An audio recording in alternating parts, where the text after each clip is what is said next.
Hey guys, it's KJ here coming at you today once again in Watcher of the Realms. And today we're going to be looking at where you should be spending your resources early game. But before we get into that, we have a nice new promo code to check out.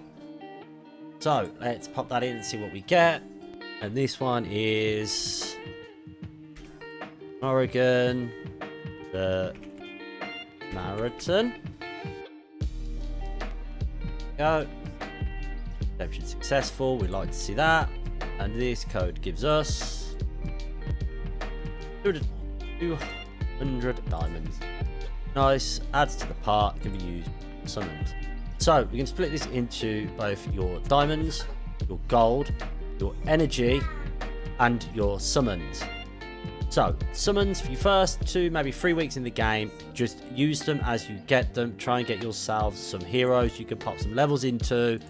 Try and build yourself out a roster of heroes you can use to help push you through the game, and try and go through and get your experience raids open, get some promotion raids and gear raids open as well.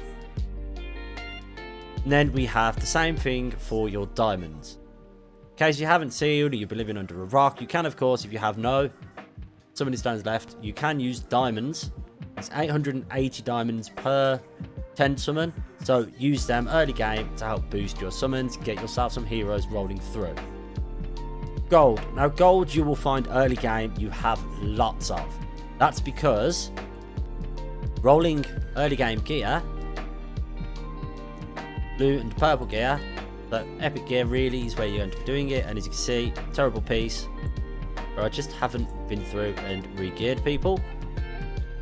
But early game gear is really cheap to roll up. Let's see if there's a piece I have here that I will.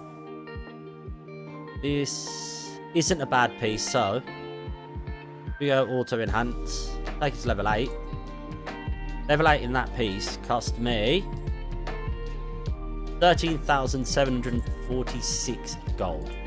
So you tend to find you will have quite a lot of gold quite early on. Then as you unlock legendary and mythic gear, gold will become more and more of a problem.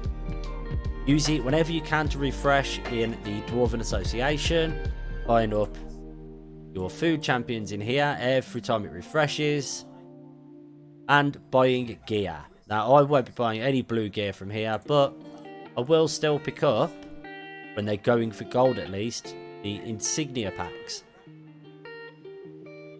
Simply because it's a great way to get them. It means you can bulk save them to use as you level people out, and it saves you going back and playing earlier levels of the insignia dungeons. Then guild shop, once again you earn this passively, your guild tokens. As you can see, I've used mine for the rare summon, which I will be buying constantly. Radiant Meteorite, probably not a bad use of it, but as your guild levels up you get more and more things you can open up with it. But really, rare summons early game, this is about the limit of where you're going to be, unless you're in a clan that is miles ahead, a guild sorry, that is miles ahead of where you actually are in the game. Arena shop, same thing, every day, huge stamina. Even if you don't like the arena or you can't progress in arena, play it every day just to get yourself enough arena tokens to buy the huge stamina pot every day. As you can see, I've bought that, and I bought the rare summon, and I have more than enough to keep buying this. I will be plodding along quite happily in arena, just doing what I can. An awakening shop, this is something that opens up early on, but you're not going to be able to use for quite some time unless you are extremely lucky in your pulls. For example, I don't yet have any epics I could feed duplicates of. Rares I could, but rares we all know trade in for diamonds, but I'm keeping these. I'm going to build one out, so I have no one I can sell. I've already sold mine today. That is the key thing to do early game. Make sure you're coming in all of your rares and exchange them for diamonds, which then allows you to pull more champions through the summon system and move on. Tide, another area you should be doing every day, and you unlock Tide talent points to unlock in the Tide talents. We're doing this every day, and just methodically unlocking as you go along. As you can see here, I've prioritized it. I have more marksmen in than I do mages, so I've gone marksman first, and then I will probably go mage, and then melee attack boost. So you should be doing this every day and upgrading this as soon as you can. This, you'll end up like, as you can see here, I'm miles ahead of where I need to be, but this will eventually catch up. And if I keep on top of my tide talents, I can push that as far away as possible and keep pushing through. So that really sums it up. The only thing you want to be doing with your energy is once you have